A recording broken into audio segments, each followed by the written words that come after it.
What's up guys, it's DJ back again. Welcome to an episode of Let's Talk Pokemon. Today's topic is sub for sub. Is it good? Is it bad? How does it affect views? All that jazz. Let's cue that intro.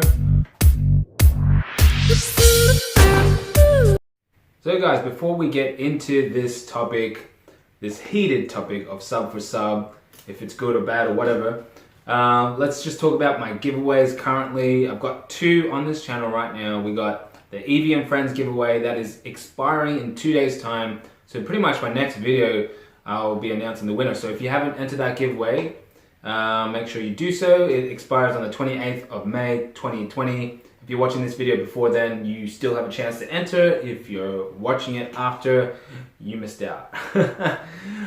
We also have the Rebel Clash Booster Box giveaway as well. That is when we hit 1,000 subscribers. So go ahead and join that. As long as I haven't hit 1,000 subscribers, you have the opportunity to enter that giveaway. So I just wanted to start off by saying that this is mainly for content creators, YouTubers, poketubers. I am a poketuber myself, or a Pokemon channel, so a lot of references are related to Pokemon YouTube channels and poketubers. And if you are just a standard viewer on my channel and just curious about how this thing works, you can definitely stick around and watch the whole video, because I do talk about how this affects you guys as well. We're going to start things off by telling you guys how does sub for sub work, or how do people do it. It is pretty much through mainstream social media devices or platforms like YouTube, Instagram, Twitter, Facebook, all those kind of things. They usually have these groups called sub for sub, and you can pretty much just drop your link there and invite people to sub to your channel, and they can sub, and you in return will sub back to them. So it's a sub for sub. So why do people do sub for sub? Well, pretty much it is to grow their channel. It's to increase their subscriber count. Now, that's all it really does. It increases your subscriber count. And why do people do this? Is because they want to get monetized. That is pretty much the dream that a lot of us want. We all want some sort of escape from the real world, or we want the perfect job doing Pokemon openings, playing Pokemon games, or whatever you do on YouTube.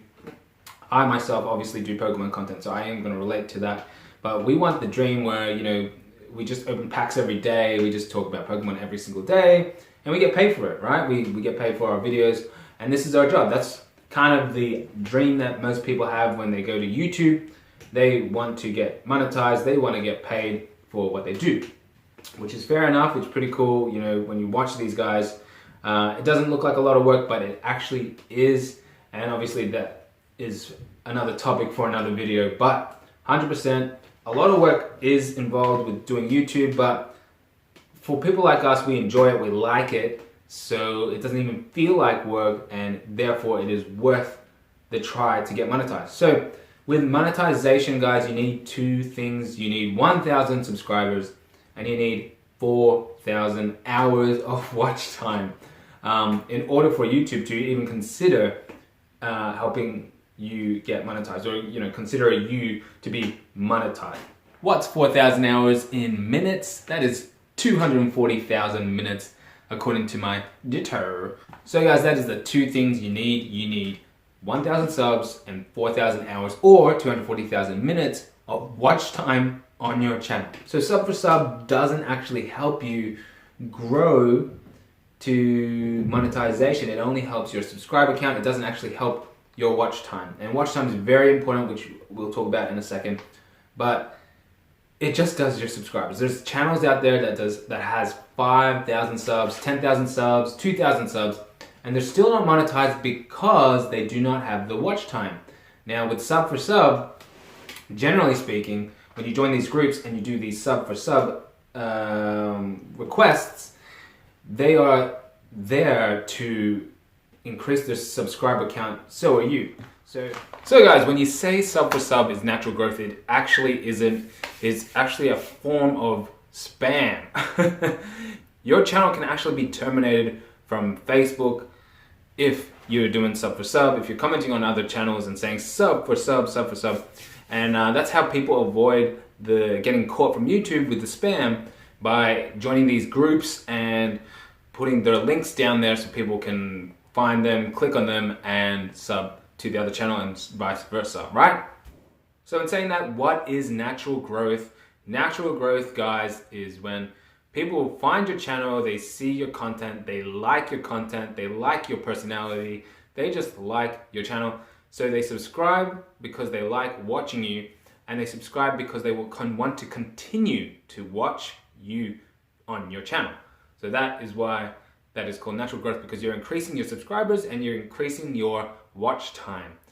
Whereas if you're doing sub for sub, you're just increasing your subscriber count. However, guys, sub for sub is not all bad. I think there is a version of natural growth with sub for sub when it comes to similar niches subbing to each other, or in other words, poketubers subbing to poketubers. And I'll tell you why in a sec, but just before I do mention the reasons why, if you are a poketuber, definitely let us know in the comment section below. Just say, I am a poketuber. Don't say I'm a sub for sub or anything like that. I will definitely support you if you're supporting me, because I do approve of this version of sub for sub, and I'll explain why in just a second. But if you are a poketuber, just say that. There's ways to go about it. I call it indirect sub for sub, right? It's when you go to someone else's channel. Let's say me, for example, and I go to Vintage Pokemon Hunter Brothers channel. He's opening up Hidden Fates, and I watched the opening, yeah? I watched the whole video, I enjoy it, and I put a comment down below. I don't say sub for sub, even though he's already subbed to me and I've subbed to him. But this is just for example, right? I might say, hey, I actually pulled that Charizard in my last video, you'll pull him next time, right? That is me telling him that technically speaking, I have a channel of my own. I also do Pokemon content. So in a way, if you're interested, you can come check out my channel. Now, that is not saying sub for sub, and it's actually me showing him, you know, that I watched his channel, I watched the whole thing. I might say, unlucky pulls, man, you'll get him next time, because I wouldn't know if he pulled the Charizard or not unless I watched the entire video. Correct? Correct me if I'm wrong. So in a way, guys, that is another form of sub for sub. I'm not telling him to sub to my channel. However, I am watching his channel, I've subbed to him, I watch his content, and by leaving those kind of comments, might take a while, but he might read my comment and be like, wow, all right, cool, he's also a poketuber, so let me check out his channel, and you know, maybe I'll show my support to him. That way, you know, we're subbing to each other, he's watching my content, I'm watching his content, and there you go. It's a form of natural growth. I mentioned a few things here that are forms that if you do sub to another person in your niche, that could really help your viewers and help yourself learn, right? Technically speaking, everyone out there in the same niche as you are your competition, right? This is kind of a business. Your sales or whatever is your views, right? So you want people to view your videos, you want people to watch your stuff, and if you have 20 poketubers all doing the same things, you want them to go and watch your video. You want people who have views on their channel are actually watching your stuff, right? So by watching other poketubers and by learning through your watch time, like through watching their channels, seeing what they do, how they present things, can actually help you out with your own channel and, you know, inspire you to do different things and be different and try to gain more subscribers, because that is the most natural way to gain subscribers is to create content that is very enjoyable for people and that they would enjoy to watch it and they enjoy your personality, something different, right? So the best way to actually gain subscribers is to make good content. The other great thing about subbing to another poketuber and them subbing back to you is you're being part of the community. You're seeing what other people do, you're seeing what they, you know, if everybody's opening up mystery boxes, you might be like, oh, this must be a trend. Maybe it's, I need to do a mystery box as well. Or you could be like, well, everyone's doing mystery boxes, maybe I need to be different and put out a different style of videos. So then you're the only one not doing a mystery box, and then people will be like, ooh, there's, you know, some people don't like mystery boxes. Maybe they want to see different Pokemon content and they'd be like, wow, this guy's not doing mystery box, let's go watch his video. The other great thing about it, guys, is you're actually making connections with people in your niche And besides learning from them how they do their thumbnails and titles and stuff, you are actually have the opportunity to connect with someone and possibly make collaborations with them, which definitely is always a good thing when you make collaborations with other YouTubers that are in your niche, that you can, you know, pack battle them. Like I've been doing. I've had 3 pack battles recently with poketubers that I kind of just met this year, right? So I've subbed to them, they've subbed to me, and we worked out a deal where I can verse them in a battle, in a Pokemon battle, which is beneficial for both of us because, you know, we can grow together with that. You know, his subscribers can watch my video, my subscribers can watch his video, and you know, you might get some from him, so he might get some from me. Get what I mean? You're growing in that sense where you're not stealing his subscribers and they're not stealing yours, but because you're working together, it's always easier. It's teamwork. Now guys, I just want to say that moderation is also something to think about when you're doing this sub for sub, indirect sub for sub, which is probably, you know, one of the best ways to grow when you're starting off a channel is this sub for sub, but not intentional sub for sub. Not like you go to someone else's channel and you spam them and say, I do the same content, sub for sub. It's more like what I was saying before, where you watch someone else's content, you actually like their content, you've subbed to them, and you comment something valuable, something that might catch their eye and be like, you know, oh, I love how you make your videos like this. I hope maybe we can do a pack battle together soon. And, you know, it happens, right? He'll notice your comment and they might be like, oh, I better check this guy out. So when I'm talking about moderation, guys, I'm talking about, let's say you're in a room with 1,000 poketubers and we're all like, hey, let's sub for sub to each other and gain subscribers. So let's say we all sub to each other, that's 1,000 poketubers. You hit your 1,000 subscribers, but you don't hit your watch time because technically speaking, it's virtually impossible to watch 1,000 videos in a day. There's just not enough time to do that. So you can't make those kind of promises where you're subbing to all these poketubers and you're not actually watching their stuff. I'm not saying that you 100% need to watch every person you subscribe to, but it's also nice to make sure you have the time to watch someone else's videos so you can learn from them. I wouldn't subscribe to 1,000 poketubers knowing that I might not watch all of their content.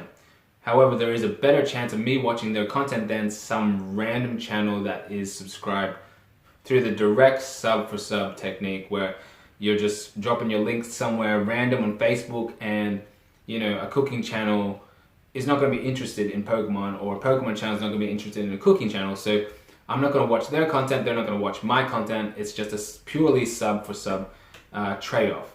Whereas with the niche trade, if you're doing PokeTuber and PokeTuber, ideally speaking, besides the sub for sub, you're actually getting someone to also increase your watch time because they're interested in your niche and they will watch your videos and potentially increase your watch time.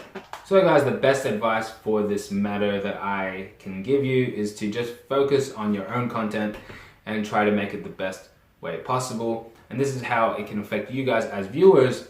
If I am subbed to multiple PokeTubers and I'm learning off them, learning techniques, learning how they do their thumbnails, how they do their titles, just sussing out the competition, you know, how they present themselves, how they present the Pokemon packs, how they edit videos, things like that helps you, well, helps myself. I can only speak for myself, right?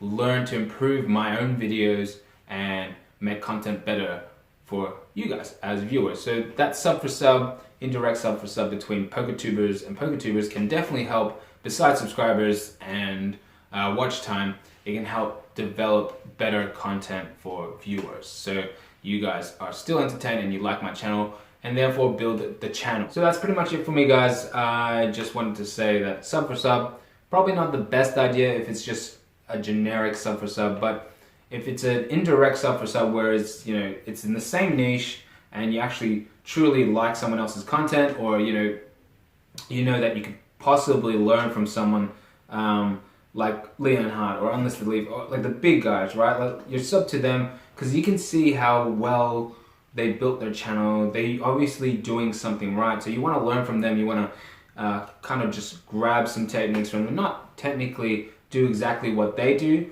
because you need to find your own style.